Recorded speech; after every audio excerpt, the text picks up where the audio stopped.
Hello, welcome back to the Evergreen RX. I'm your host, Hayden, licensed mental health therapist, Cancer Moon, and the first to get deep at any party. And today is a well check. All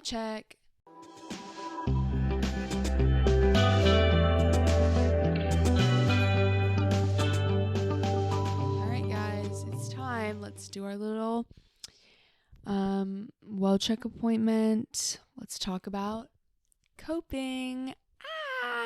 This topic is so vast that I'm not even sure what I mean when I say coping, because my therapist brain all day, every day is like defense mechanisms, like what's going on, what's blocking us from feeling, which is, I think, another word for coping, but they're kind of different words also. So I'm talking about both. And really what we're talking about is healthy and unhealthy coping mechanisms, which I think is the real difference. Because it's great to have your repertoire of coping mechanisms when you're in an emotionally distressing situation or just as a part of the maintenance of life. I'm doing my yoga practice, which is just a good healthy routine, and it helps me, but also in moments of emotional turmoil or struggle, it's something I can turn to that helps me cope in the moment and maybe come back down to a manageable level so that then I can deal and not be too overwhelmed. So, such a vast topic. I'm only answering 5 questions here today, but I'm sure there's so many more, and I will continue to talk about this. I'm pretty sure I have an episode from season 3, maybe, about defenses and how they show up in therapy. So I'll have that link below because I think it's related. So if you're wanting to know more specifically about how your defenses are maybe showing up in your personal relationships or in therapy and might be holding you back from some healing or emotional attunement, then that is a really good episode for you. But today I'm just going to go through rapid fire on 5 questions that I thought were really good on the topic. So let's get started. Okay, so first person, come on in. What do you do when your usual self-care tools just aren't working? Freak out, frankly. I'm just kidding. But actually, I think it's pretty common that we are going to run into some roadblocks or bumps when maybe a normal coping mechanism or tool that's like our tried and true isn't cutting it. And I think when life gets busy or chaotic or our energy or focus drops, then some of the strategies that we normally use that keep us afloat, keep us feeling pretty good, or like we can manage things, they start to not really fully meet the task. And I think there's 2 reasons why this can be. One is just pretty mundane, like maybe we're talking healthy coping mechanisms, like you go on a daily, mental health walk and it clears your head. Sometimes we can just get kind of bored with things, so they're not really like doing the same for us. It's maybe time to mix it up a bit or incorporate other tools. Things can get monotonous, or like our commitment or interest fluctuates. So I think that can be part of it. The second, which I think is more relevant to this question, is at times when we're more dysregulated and maybe not as capable, or we don't have as much bandwidth to reach for our coping mechanisms, especially if we attempt and it just doesn't seem to be helping. Say you're dysregulated by recently being laid off from your job, and normally you sit down and you journal and you get your thoughts out, and it really, really helps calm you down and ease your anxiety. But in this given circumstance, every time you sit down to journal, your mind is just all over the place. It's not helping you. Maybe it's making things a little bit worse because you feel like you're just spiraling down through your thoughts. And so that's when we can get like a little bit panicky, because what do you do then? And I would say to get creative, and what might work for you in that phase might not look like your ideal, self-care or coping skills that you would want to be using. So, like, this is kind of a weird example. I don't know if it's going to make much sense, but for the past week, I've been a little bit in a funk. I've just been more tired. My body has been more physically hurting. And my best coping to just be able to like get through the week, show up for work, show up for my responsibilities is that at night when I'm home, I eat an early dinner, and immediately after I lay vertically on the couch, like sometimes even between bites of eating my dinner, just because it feels good and it eases my body a little bit. Maybe it's not the best for digestion. It's not my like ideal way of nourishing my body, but it's just what's working for me right now.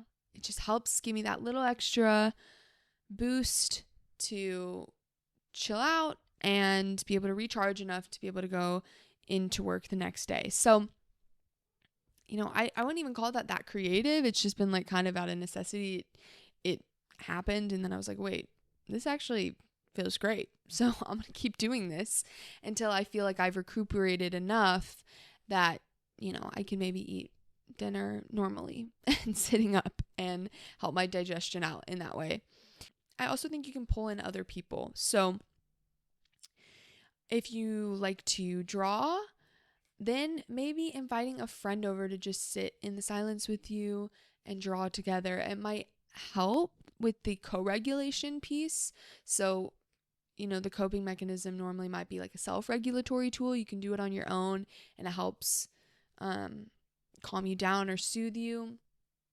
But if that's not cutting it, bringing somebody else in and like their nervous system can really help you in settling yours maybe a little bit more effectively.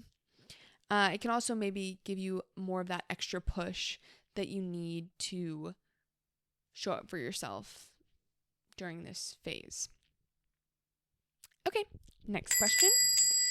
How do you cope when you feel weak for even needing to cope? Oh my God, girl, we all need to cope. Like, and this is where I kind of get hung up on the word a little bit, because sometimes I think coping, it sounds like there's something like very specific and acute in that moment that you're like having to deal with. But this, I mean by just like, we all have to have skills to exist in this world and move throughout our life, or else we would be a mess. Can you imagine if I didn't have strategies to get myself to stop from crying when I'm about to go into a session with someone? It's not weakness. It's just, this is what is appropriate or is called for, or, how we have to show up socially or show up for other people in our life, or if you have kids, you just sometimes have to do what you can do to have enough gas in the tank to show up in your life. And you're doing it all the time anyway. That's another piece of this. Like, you're still doing it, whether intentionally or not. Like, people cope, these, the strong kind of masculine, toxic masculinity thing of like, I don't need to feel my feelings.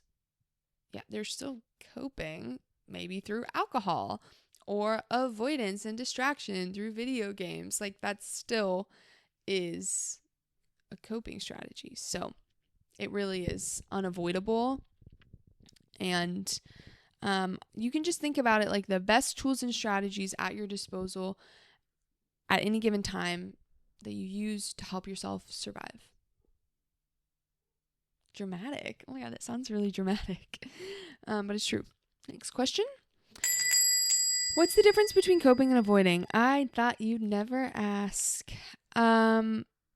This is so good because it's such a fine line, and I think can only be understood on a case-by-case basis.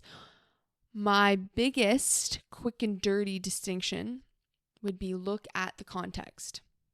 If we find ourselves chronically relying on something, probably we're avoiding. If I love to run after an upsetting conversation with a loved one, great. That's a really helpful coping skill. Shake it off, get the energy moving, reset your stress cycle. Awesome. If I'm running 10 miles every day, what am I running from? I'm kind of kidding, but like not really. I think that the context is so important because, like I said in the previous question, if you're in a meeting, if you're at school, if you're with a child, some places where like a large emotional expression would not be appropriate, that is a great time to pull out whatever skills you have to just do what you need to do. But if you're in a safe environment with trusted other or loving person, or maybe you're like in therapy and you're still not really dropping down into your emotions and into what has been affecting you, now that might be avoidance. That might be a bit of avoidance. So yeah, it's really about chronic reliance. Things like humor too. Humor has its place and sometimes can be a really great tool to just bring ourselves back down, remember like the common humanity of it all, and take the intensity off a little bit. And we all know those people that they just can't stop making jokes, even in a serious moment, even where we're trying to have some heart to heart. It's just nonstop. So just keeping an eye on, like, we want our coping skills to remain fluid and flexible and adaptable and nuanced. If you weren't able to do something, if you didn't have your journal with you, would you be okay and be able to figure out a different way to emotionally regulate? And just knowing the spaces and contexts in which letting them go is adaptive and healthy too, because there's room for both. We do sometimes have to dive into what we're feeling, even if we're stellar at keeping it at bay and just kind of feeling great because we're not letting ourselves, slow down enough to really feel. It's going to catch up to us. Things build up. We need both sides of the coin. And the last thing I'll say about this is, like, an example is, I would say what I consider a relatively helpful, healthy coping skill of mine is cleaning and organizing. However, sometimes I start doing it with a little bit of a neurotic intensity, and that's a signal to me that I might be avoiding something a little bit deeper that could be addressed.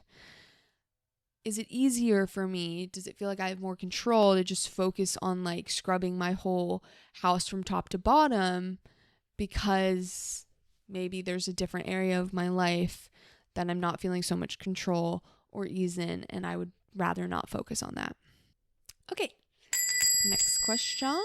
How do you deal when your body is holding the stress even after your mind feels better?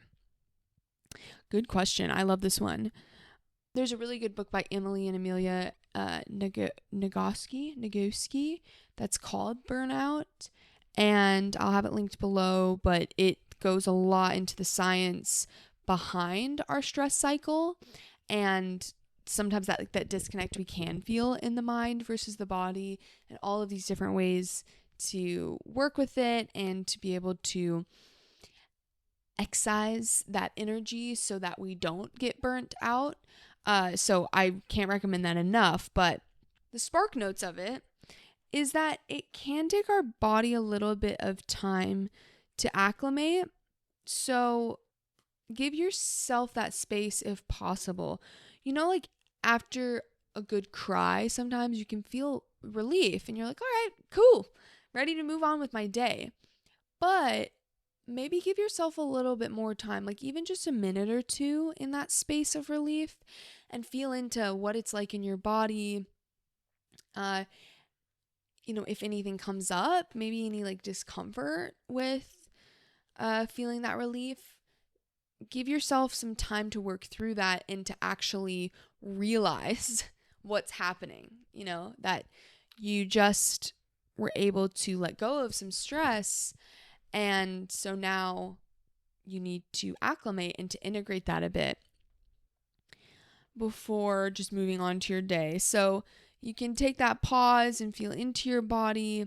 Oh, can you allow it to grow and expand? That's always really nice too, to see if you can increase the amount of relief that you feel. You maybe take some stretches, or you can tense and release your muscles intentionally. That can help kind of signal to your brain that it's okay to physically relax. Also, maybe taking a big sigh, a big exhale out. If our exhale is a little bit longer than our inhale, that signals to our body that we can start to relax and slow down a bit. So you can do kind of manual things to trigger the reaction in your body to release whatever leftover pent up stress there is. I also like to repeat some mantras to myself sometimes. This is like a newer thing. I'm like, I like to do this, and I've done it like twice.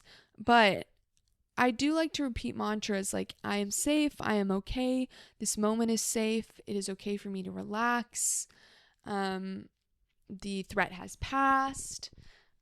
Whatever works for you, whatever wording works for you, to just repeat in your head and let yourself know that you don't have to hold anymore. And it can help looking around too and grounding and being like, okay, I'm in my house. I notice all the pink things in the room.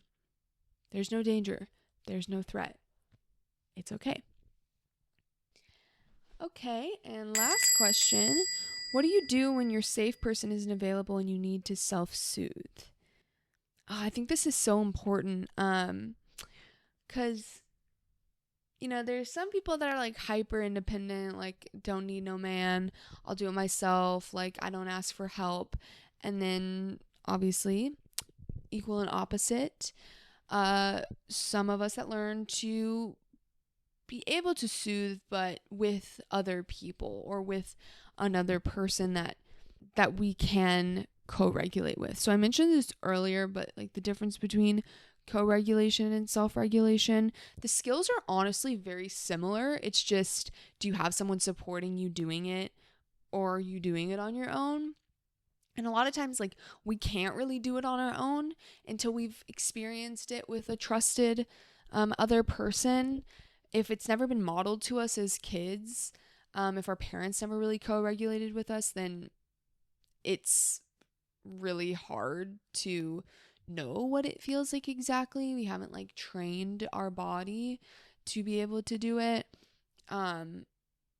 But once we, grow up a bit, if we did have a parent that co-regulated, we begin to move naturally. It's developmentally appropriate to move into some more self-regulation, where you won't always need your parent to be there to help calm you down. You can do that. You have the internal resources on your own to be able to soothe yourself. And so if you're one of those people that really struggles when your safe person, or maybe your safe pet, isn't around, think about what helps when you are with them. So do they like breathe with you? Is there loving touch? Do they help ground you and take you outside? Do they make you laugh? Like, what is it that really helps when you're in their presence? And see if you can do some of those things on your own. And I would say, really, if this is a big struggle, practice at times when you're not super activated. Give yourself a chance to build the muscle before you really need to use it. It's like, if I never worked out my core, and then all of a sudden somebody throws a 50-pound box at me, I'm like, I might hurt myself in the process of trying to lift that or hold it, because I haven't built up the strength yet. So we want to think about it like that. You want to build up the strength so that when an emotional wave or something does happen, you have the foundation and the muscle there to be able to handle it. Okay, well, that's all the questions. Shop's closed now, thank God, because honestly, it's about 80 degrees in my house. I'm literally not kidding.